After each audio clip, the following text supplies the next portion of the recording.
gentle marketers. Welcome to episode 47 of the Gentle Business Revolution podcast, a show where we talk about marketing your business by disrupting the current marketing paradigm and changing it to a gentler approach, one that's based on empathy and kindness.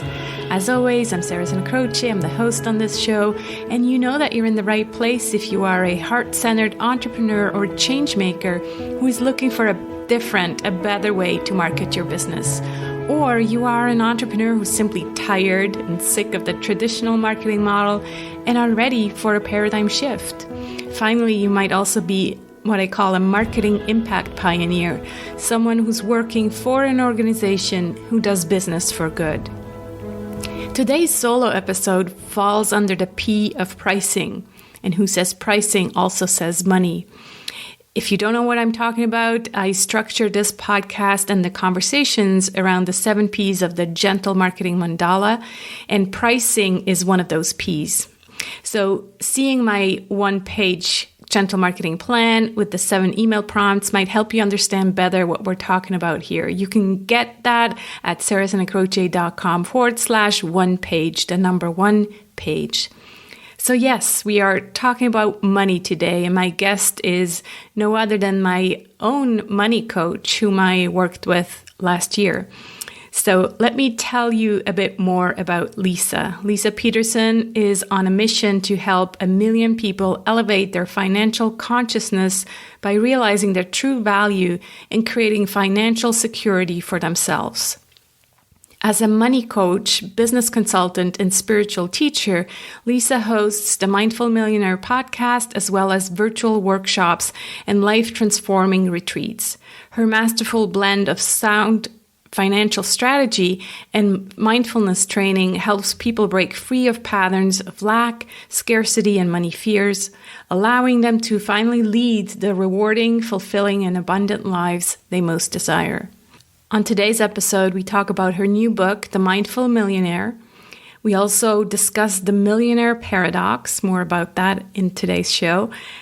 Leisa tells us her money story. We also address the difference between a scarcity and an abundance energy.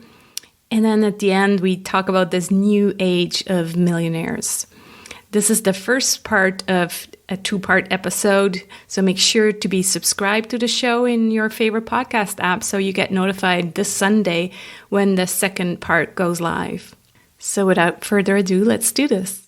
Hi, Leisa. It's so good to talk to you, and we just kind of caught up offline. It's good to have you on the show. Thank you.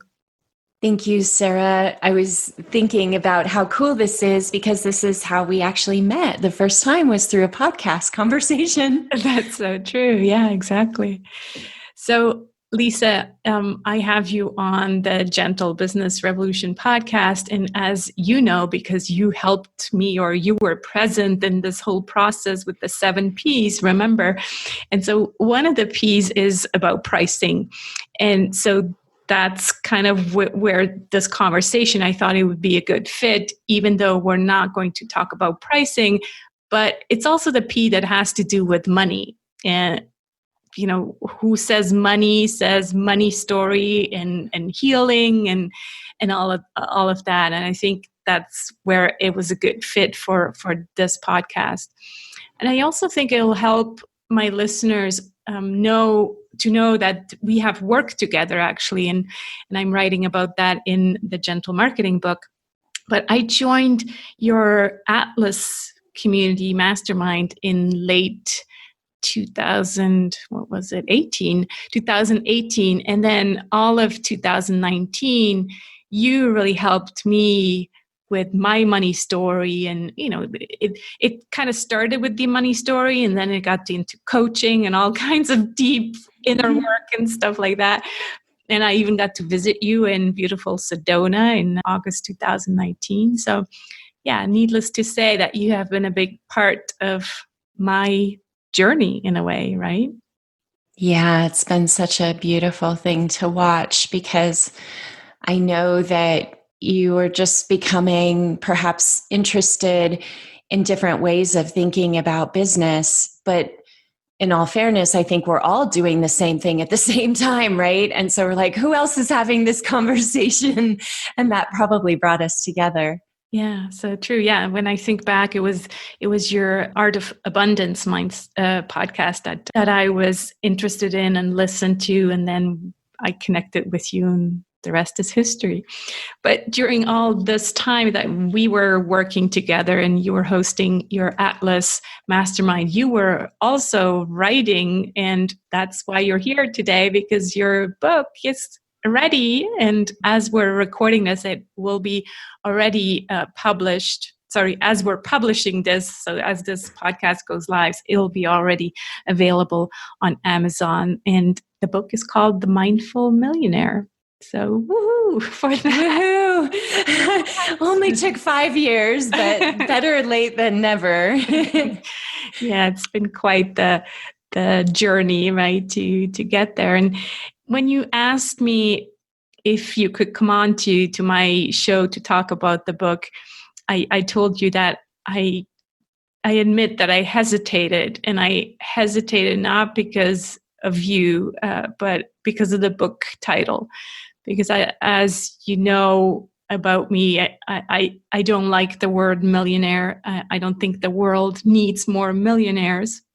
But I also knew that your approach is not about creating more millionaires. And the book has actually little to do with becoming a millionaire in the old way of thinking of it. So I mentioned that to you, and you were fine with that. And you actually have a story, I think, that you can share with our listeners why this book is called The Mindful Millionaire, and how that came to be, and then I want you to obviously go more into the content of the book. But why don't you share the story about the title first? Yeah, so books are great at waking us up to different ideas that we might not have been thinking about. And when I first finished the book back at the end of 2018 and sent it to my agent and the book proposal, she said to me the title, which at that time was I Prosper, which is the process inside of the book. She said, that's a terrible title. I want to put The Mindful Millionaire in as the title. They'll probably change it when, a book publisher decides to buy the rights, but is that okay with you? And I just kind of paused because I had never, ever, ever thought of that as the title. And she, she's very persistent. She's been an incredible partner and ally throughout like the past 3.5 years. She has a lot to do with the book even coming into creation. And I was like, okay, this business better than I do. If that's what you think will help, then sure. It doesn't really reference that at all in the book. And she's like, okay. So she put it there. The rights got bought by St. Martin's Press. They end up having these panel discussions of like, here's a book, there's a board of people that decide, is this a book that we want to bring into the Essentials imprint, which is a new imprint at the company.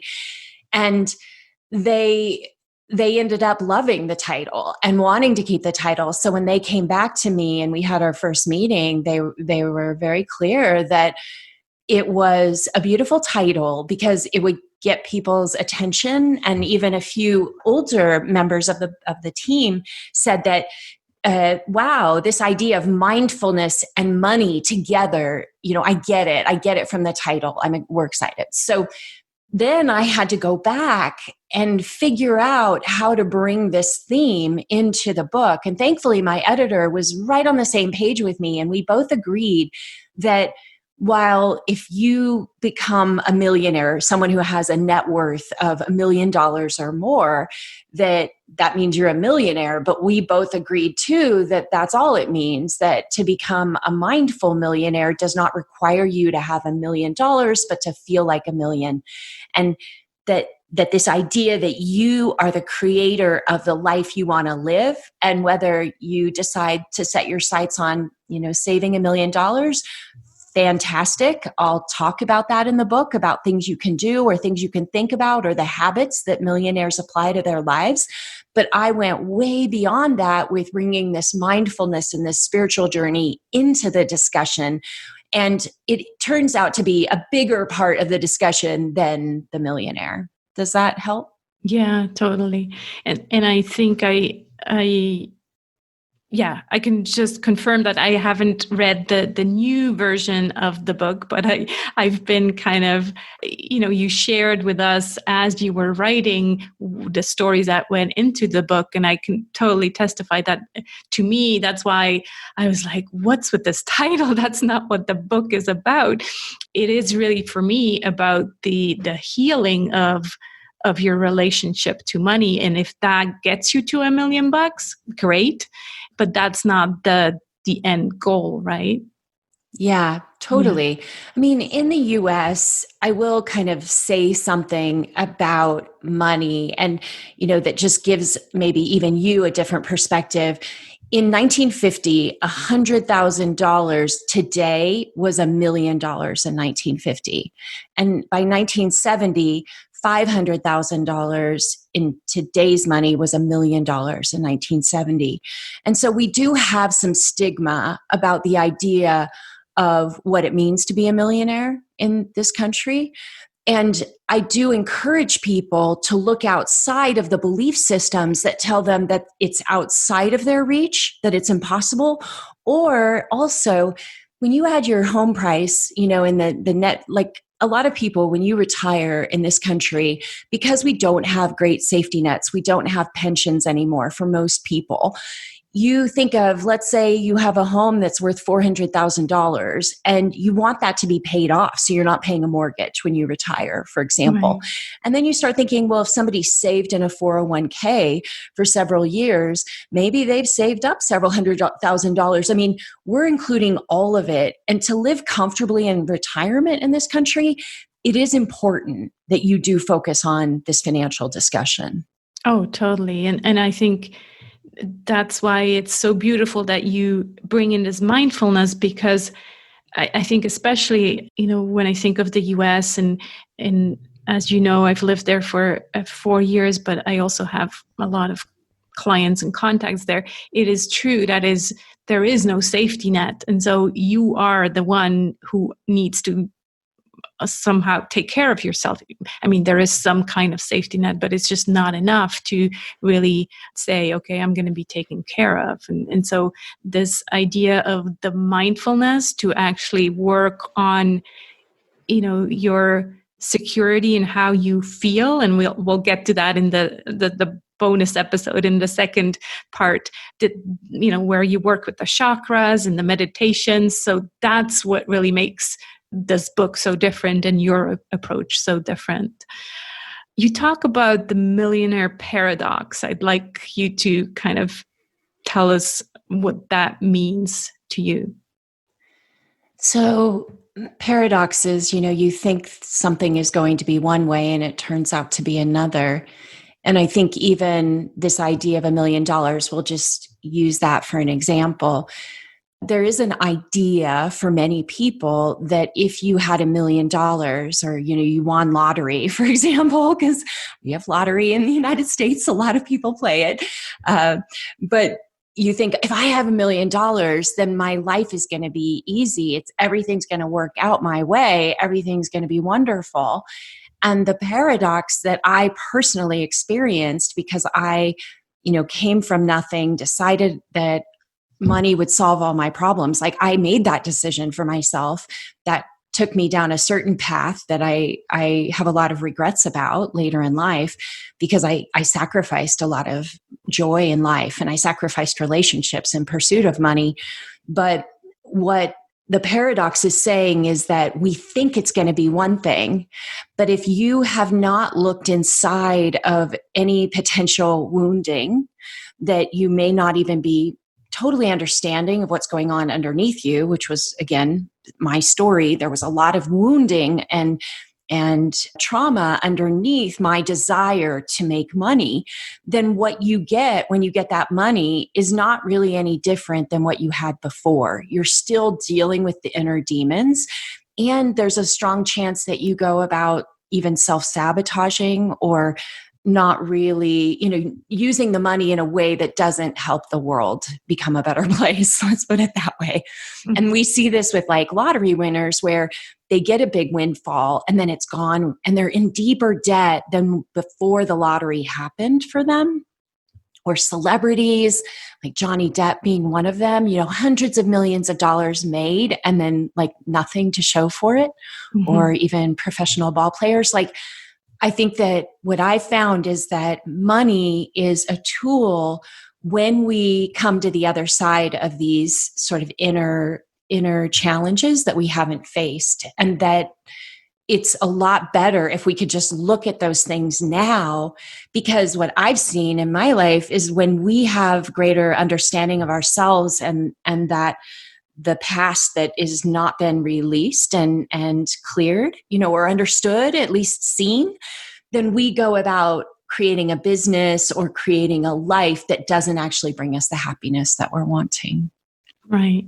So basically the millionaire paradox is money doesn't make you happy unless you first work on whatever, inner blockages you have, and that you're actually able to receive the money and feel good about it, and then also share it with others. Because I think, what's the point of having all this money and, like you said, it hurts some relationships, and so what if you have all this money but no more friends or no more no more partners? So is that right? Is that along the lines of what you're saying? You said it beautifully. Yes, exactly. Yeah. So take us into your money story. I've shared mine in bits and pieces on this podcast. I'm talking all about it. I feel like I'm always talking about it in the book and here, and yeah, it really does. It's all these beliefs that you kind of build up over time, and what I learned from you is that these are beliefs that were true for us at a certain time in our lives, and they even helped us, they protected us, but they are not necessarily true anymore, and so they actually start to hurt you. So take us into your money story. Yeah, I came from a home where my parents did not teach me the right ways to save money, spend wisely. I would say instead they taught me how to get in debt and struggle financially, because that's what was going on when I was growing up. And so I had a story in my head that if you didn't change, that behavior, so sometimes we become just like our parents. Other times we become the exact opposite. So I wanted to become the exact opposite of what I saw with my parents. I wanted to be able to be good with money. And I just started really early focusing on it. So the story was, if I can change my behaviors and not be like them, I will have money and then I will be happy, because they weren't happy growing up. So I made a story in my head that that's all that mattered. And it's interesting too, though, because I think I was torn. There's a part of me, I'm a super creative human being. I always have been. I think out of the box. I love questioning assumptions, and I've always done that.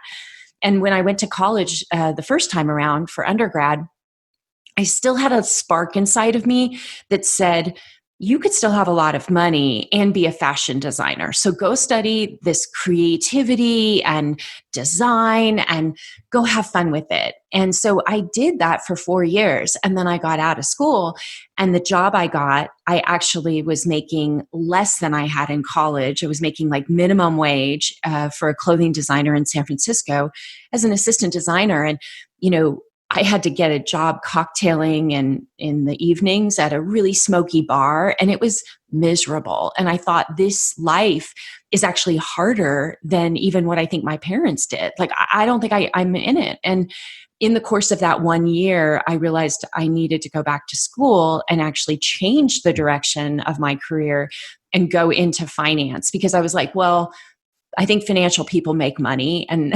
and I'm going to go do that. And there was a bit of like selling. I really do feel like that's when I made these decisions of like selling myself almost to the devil. Like I'll do whatever it takes to have money. And that began a whole new journey for me. Yeah. Yeah. I can relate because, as you know, for me, money wasn't an issue. We didn't have, much money, but we have enough. And the whole hippie upbringing was just like, money doesn't matter, like money really wasn't the problem. However, I'm married to Tony, who has a very similar story as yours. And so I think when money is a problem growing up, you're right. Like if you grow up having little, then you almost want to do the opposite and make sure that you are going to be okay, and that will never be a problem in your marriage with your kids. You want to offer them whatever they want, and so these are the money stories, and there's different variations, of course, of money stories, but these are all these beliefs that we grow up with. For me, it was kind of this idea of being humble. And my dad had, he was very politically engaged for the working class. And so that's my money story. What held me back is from making money is because I felt like, how could I betray my parents' beliefs and values? And it's just fascinating how deep these things go, right? So deep. And many times very unconscious. Like I can talk about these things and you can talk about these things because we've reflected upon them, but we're in the moment and we're so led by the unconscious that we make decisions. And I think even when we're making them, there's a part of us, and I'm just laughing about, I've never said that before, like I sold myself out because it sounds terrible. But like now in reflection, that's kind of what it looks like. But at the time, I was like, I'm on top of the world. Like this is the right way to do life. Like you're getting your act together and you're doing what you need to be doing, and you're letting your desire for creativity, go, because like I felt like that was a mature decision rather than a childish decision. Isn't that funny?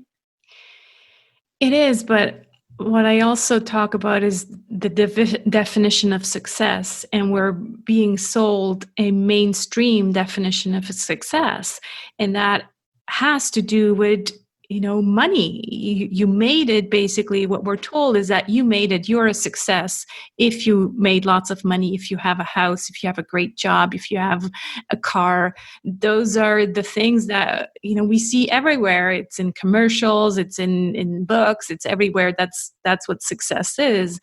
And so it's no wonder that we all grow up thinking that's where we're headed. It's not our fault. It's true. I would read these books in high school by these authors like Judy Collins or the sister of Judy Collins. I can't even remember her name. And these were like trashy novels, but they were an escape for me. They were like books like Scruples, where these people were not good people, and the things that they did were not good in what they needed to go about to reach success. But I was soaking it up. And I remember thinking, this is how you do it. Like, this is how you get ahead. And oh my gosh, thank goodness those have fallen out of favor because at the time they really gave me exactly what you're saying. Like they gave me a very skewed idea that you had to be ruthless in order to make money, and that people would do horrible things to each other just in the pursuit of power. And I think I did believe it at some level that that's the only way that you could get ahead in the world. Yeah. Yeah. We're releasing this episode and the bonus episode this Sunday in the middle of this summer series I'm hosting together with Penny Pierce, who's a clairvoyant empath and author. And in this series, we're looking at the 7 P's of marketing and comparing the old perception, so the left brain oriented perception versus the new perception, which is more right brain oriented. And so if you would talk about becoming a millionaire, how would you describe these two perceptions? Like the what's the old way of becoming a millionaire and what's the new way of becoming or feeling like a millionaire? Well, I think I have to set a little bit of a tone. I am explaining sort of my skewed story and how that played into my pathway. But I do also want to just mention there's a book that was very transformational for me in the mid 90s called The Millionaire Next Door. And it was all about demystifying the idea of who really are millionaires. Like, what do they really look like? And to be clear, they're very conservative. They drive old cars. They buy homes that are much less expensive than you'd think. Like, the true millionaire looks very different than I think popular perception. And I just wanted to mention that because I didn't know that fully when I think I made the desire to go out and build it. But what did help me and what helped my husband, and I think that the way that we acquired our wealth is helpful, and people I think are often interested in it.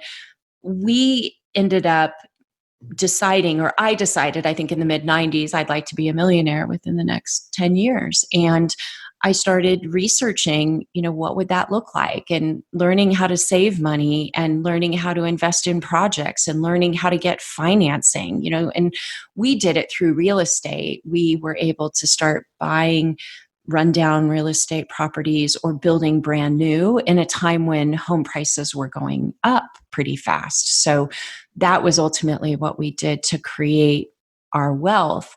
But I think that there's another question in here. So maybe you can help me kind of see what would be most helpful. Yeah, I'm reflecting on this paradigm shift that I'm talking about. And I know that you're aware of that too, because you talk about this idea of the mindful millionaire. Mm-hmm. So in a way, the question is, what's different about a millionaire today compared to the millionaire, maybe 10, 15 years ago? Like, what makes a millionaire mindful? And does the millionaire necessarily only create wealth for himself? Or, like you said before, there's certain personalities that do that. They, have all this wealth and yet nothing to show for. So in my perception, what I think will change is that, wealth will be created, but it's no longer just about the me. It's going to be creation of wealth, and we're all in this together. And somehow it's easier for me to create money. So let me see what I can create with this money that actually helps the planet. So those are kind of the thoughts, and I'd love to hear what you think. Okay, so I think it's helpful to mention that underneath all of this work and the journey of even the Mindful Millionaire book is going from a place of thinking that we are not enough and there is not enough to go around, and moving into a place of I am enough and there is abundance in the world. Now, that doesn't mean it's an invitation to go exploit the resources on the planet. I want to be really crystal clear, because that is what has been done. Mm-hmm. So maybe the contrast is that when we're operating from a place of deficiency and the way we think about ourselves, we end up creating more of that in the world. So, making it really specific to even business, right? So when we go out and let's say we've got a new product and we're offering that product into the world, and all we're thinking about is how much money we're going to make from it and how we'll do whatever it takes to sell that product. And that would be the way of the past. Mm-hmm. Like, that would be the way that I think a lot of people operated, in myself included, that you just do the end justifies the means, right, versus focusing on what might be wrong with me? What might be wrong with the ways that I'm thinking about the world? And let me focus on that before I go out and try to sell people things, or, from a place of need and expectation and, unbridled desire that I'm not conscious of. And that's, this over consumption, for example. Like, I'm hoping that the quarantine really woke people up to the fact that we can actually be really happy with far less than we realized. And, does that make sense? Yeah, totally. It's like, well, what do you need all this stuff for? Exactly. Yeah. And that the quality of our experiences, if those are really good, and especially our relationships with our family, if those are top drawer and we've really focused a lot of time and attention on building loving, unconditionally loving relationships, then that dynamic is so powerful in our lives. We look out and we're like, well, I don't really need a lot of this stuff.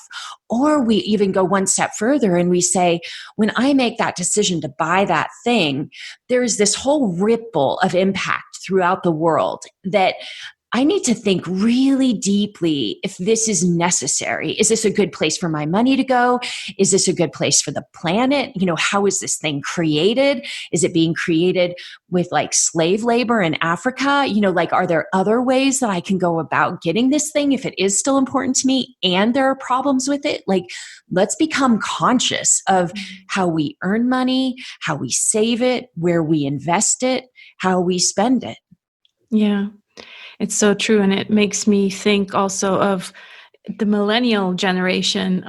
You hear all the time that they're much less interested in money, actually, and they are more interested also in purpose and in quality of life and in health and all these things that matter just as much as the money. So they'd happily take a job that, has a lower pay if they're also, really contributing to this company and to the purpose of the company.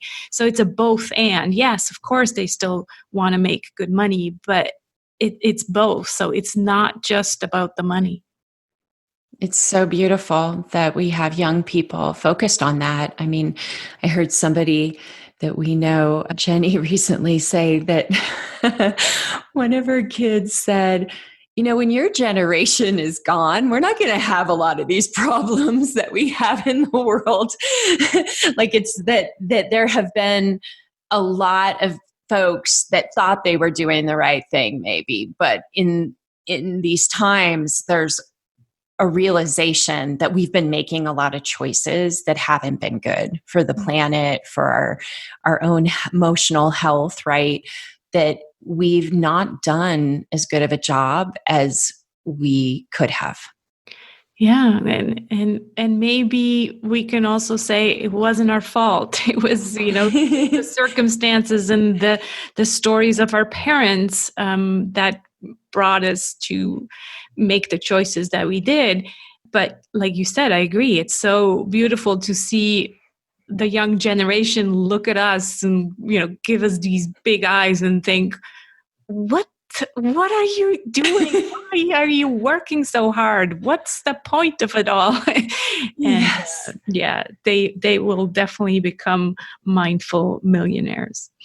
Yeah. It's been great. I think we're ready to wrap up this first part of this double episode. Please mention where people can go to find your book and your website and all of that. And then we'll be back with the second part. Thank you, Sarah. Thank you, listeners. So if you're interested in learning more about the book, you just go to mindfulmillionairebook.com. And if you are interested in other things I'm up to, then wealthclinic.com. And you can find my podcasts and lots of free meditations and all kinds of good stuff there. Yeah, and we'll talk about the meditations in the second episode, also the chakras and all of that. So make sure to tune back in on Sunday. Make sure you subscribe to the podcast because the second part won't be on my site. So you really need to be subscribed to get the notification. So see you soon. Thanks, Leisa, and we'll be back on Sunday. I hope you enjoyed this episode and we'll tune back in on Sunday for part 2. And if you share my worldview and love the content we talk about here, I'd love to hang out with you in the Gentle Business Circle. That's a safe zone to hang out with other gentle marketers and help each other build our business and grow our impact. When you join the circle, you get one life monthly Circle Q&A call with me and fellow gentle marketers. And if you can't make it live, you also can submit questions in advance and you get the replay. And as a bonus, you get the new mini course, Authentic and Fair Pricing, as well as other secret bonus episodes every now and then. These calls take place once per month, every second Wednesday of the month, and the next one is coming up on Wednesday, August 12th. There are different levels of support, starting out at only $7 per month. You can find out more at sarahsanacroce.com/circle, and I put that link also in the description of this episode. I hope you'll join me on this journey to a kinder marketing paradigm. Please invite your friends if you haven't already, and they can go over to thegentlebusinessrevolution.com where they can find a link to the podcast as well as a download of the manifesto with no opt-in, just an access to a beautiful PDF to see whether this message resonates with them. Let's be the change we want to see in the world. Speak to you soon.